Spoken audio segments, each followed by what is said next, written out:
Ya, Anda masih bersama kami di Kompas Pagi. Ya saudara, seorang bijak pernah mengatakan dunia ini ibarat sebuah buku dan mereka yang tidak pernah melakukan perjalanan seperti halnya hanya membaca buku satu halaman saja. Nah, buku yang akan dibahas dalam dialog buku kali ini mengisahkan tentang perjalanan. Dan buku ini berjudul 99 Cahaya di Langit Eropa. Dan buku ini juga menceritakan pengalaman Muslim Indonesia yang menapaki jejak dan peninggalan Islam di Eropa dan juga mengalami bagaimana hidup sebagai minoritas di tengah masyarakat Eropa. Ya, dan untuk berbincang lebih jauh tentang buku ini, kita telah hadir di studio salah satu penulis buku ini, yaitu Hanum Salsabila Rais, dan saya juga ditemani oleh rekan saya, Feby. Terima kasih, Feby. Hanum, terima kasih sudah datang. Hanum, terima kasih sudah datang. Mbak Feby. Ya, dan tadi kan kita sempat, Bayu sempat menyebutkan ya bahwa buku ini mengisahkan pengalaman Hanum ketika melakukan perjalanan dan hidup di Eropa selama beberapa tahun gitu. Nah, bisa diceritakan nggak sebetulnya, kan banyak sekali sekarang buku-buku tentang perjalanan, buku-buku tentang traveling. Apa sih yang paling khas sebetulnya dari buku 99 Cahaya di Langit Eropa ini? Jadi buku ini adalah suatu genre buku baru ya Mbak. Artinya mengkombinasikan antara buku traveling, ada tips and tricksnya, ada juga unsur sejarahnya, jadi memperkenalkan sejarah, dan juga ada unsur novelnya, bercerita tentang kisah saya dengan beberapa teman Muslim maupun non-Muslim yang ada di Eropa, dan bagaimana saya menghadapi berbagai permasalahan-permasalahan yang antar budaya, antar agama, itu bagaimana.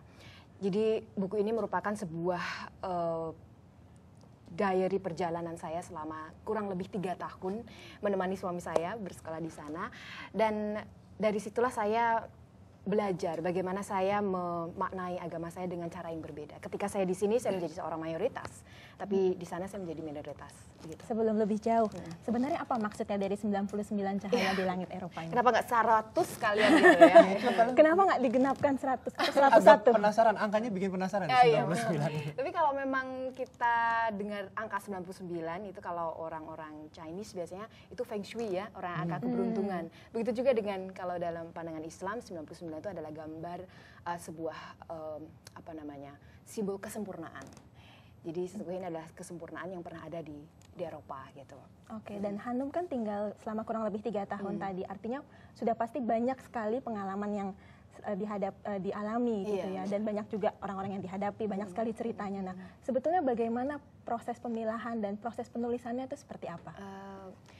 Lumayan panjang tapi harus cepat Mbak. Jadi waktu itu begitu saya mau pulang baru menulis tentang perjalanan saya ini. Jadi memang perjalanan selama 3 tahun ini saya rangkum dalam jangka waktu kurang lebih 4 bulan saya menulis, dibantu oleh suami saya gitu.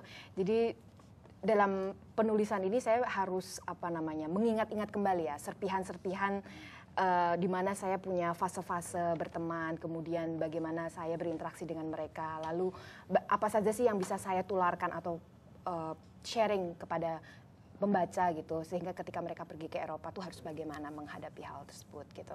Hanum, ini yang menarik adalah kehidupan Muslim yang menjadi minoritas di Eropa. Sebenarnya kalau misalnya secara pribadi ataupun apa yang tertuang di buku ini, bagaimana sebenarnya kondisi realnya di sana seperti apa? Sebagai seorang Muslim sesungguhnya kita punya tantangan tersendiri ya, karena kita tahu bahwa Eropa adalah benua yang kita tahu sekuler ya. Artinya ketika saya datang ke sana, saya di depan rumah adalah rumah saya di Indonesia punya rumah di depannya adalah masjid. Biasa 5 kali sehari mendengarkan azan, tiba-tiba di sana begitu akrab dengan begitu susah untuk mencari masjid, susah untuk misalkan ketika puasa juga mencari tempat berbuka puasa, dan kemudian juga bagaimana kita harus berpuasa sepanjang hari lebih dari 17 jam. Sementara teman-temannya ya itu luar biasa juga, dan begitu juga dengan makanan, kita mencari makanan halal yang di mana-mana agak susah mencarinya, harus selektif, dan hal itu yang mungkin susah. Tapi banyak juga Mas Bayu di sana komunitas Muslim, bahkan juga teman-teman non-Muslim dari saya pun kadang-kadang membantu. Itu yang luar biasa. Jadi ketika ada toko Turki loh di sana makanannya halal, mereka tahu. Kemudian juga kadang-kadang ketika kita jalan-jalan, bahkan ketika misalkan kita sedang ada acara perayaan begitu, celebration atau ulang tahun dan sebagainya, mereka memberikan makanan khusus untuk saya. Jadi mereka cukup memahami cukup aturan-aturan memahami, dan sebagai benar-benar, muslim itu seperti apa. benar, ya. Itu luar biasa, Mbak. Kalau pemerintah sendiri seperti apa? Apakah baik di Austria ya, tempat Hanum lebih banyak tinggal ketika di Eropa, maupun di negara-negara Eropa lain pada umumnya, apakah bagaimana perlakuannya terhadap minoritas? Kalau dibilang minoritas sebagai pendatang atau imigran, tentu mereka punya regulasi tersendiri ya. Bagaimanapun sebagai bangsa tentu mereka punya regulasi untuk membatasi orang-orang luar masuk ke dalam. Begitupun juga dengan kita ya, kita sebagai sebuah bangsa. Tetapi kalau berdasarkan ras atau agama atau apa, tidak ada ya. Jadi mereka pun juga cukup terbuka untuk menerima siapapun asal punya skill, asal mampu, dan mari kita bekerja sama. Jadi paspor global kita itu bukan ras, warna kulit kita, atau dari agama apa kita memakai jilbab atau tidak, tetapi lebih kepada kau bisa apa. Kalau bisa bagus, ayo kita jalan gitu. Hanum di Austria itu kalau tidak salah 3 tahun.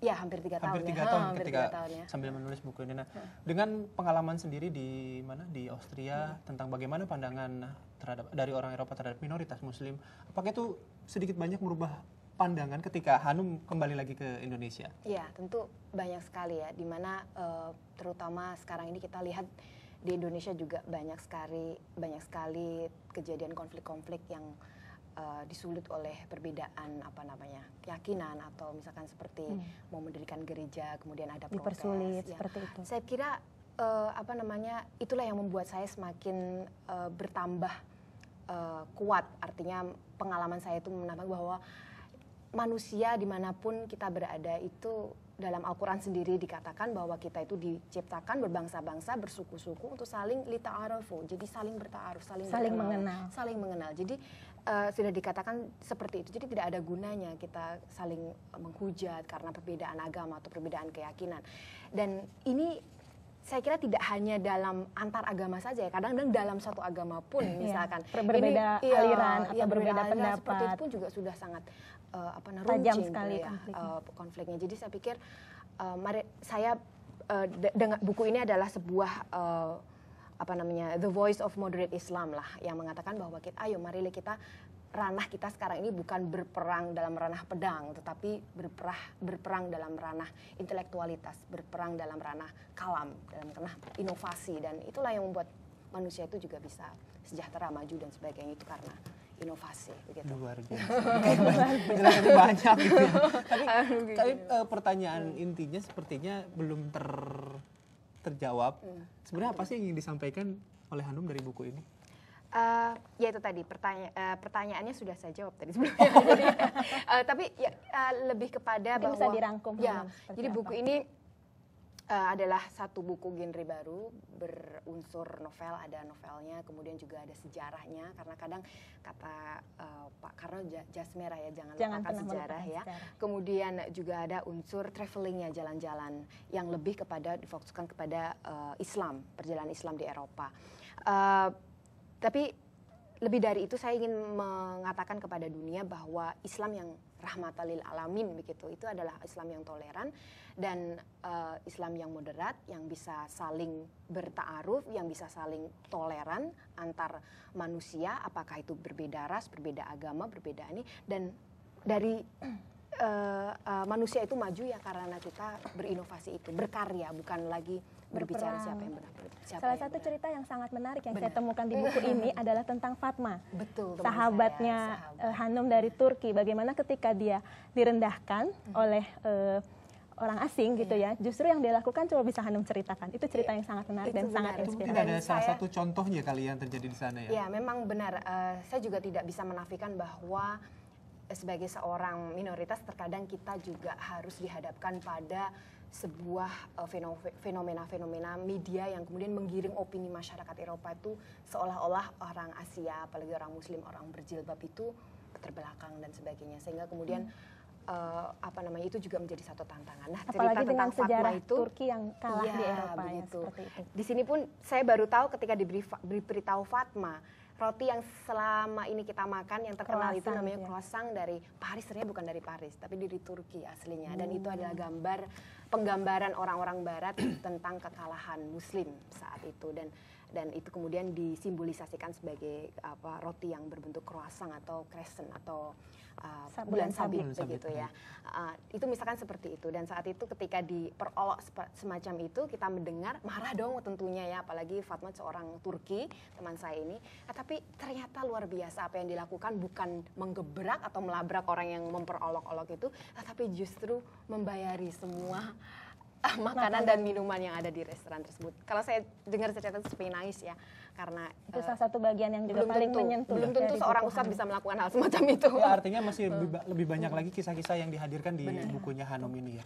Ya. Dan Hanum, Ya. ini sangat menarik, tapi waktu kita terbatas. Terima kasih. Terima Nanti kasih untuk buat lebih lanjutnya kehadirannya. bisa di www.hanumrais.com untuk mengetahui www.hanumrais.com. Mas Bayu. Baik, Iya. terima kasih Terima kasih Hanum sekali. sekali Terima lagi kasih, atas Hanum. waktunya. Ya. Feby juga terima kasih Terima sudah kasih. membawakan hari ini. Ya, dan Kompas Pagi akan segera kembali usai jeda pariwara berikut dengan sejumlah informasi dari mancanegara. Kami segera kembali.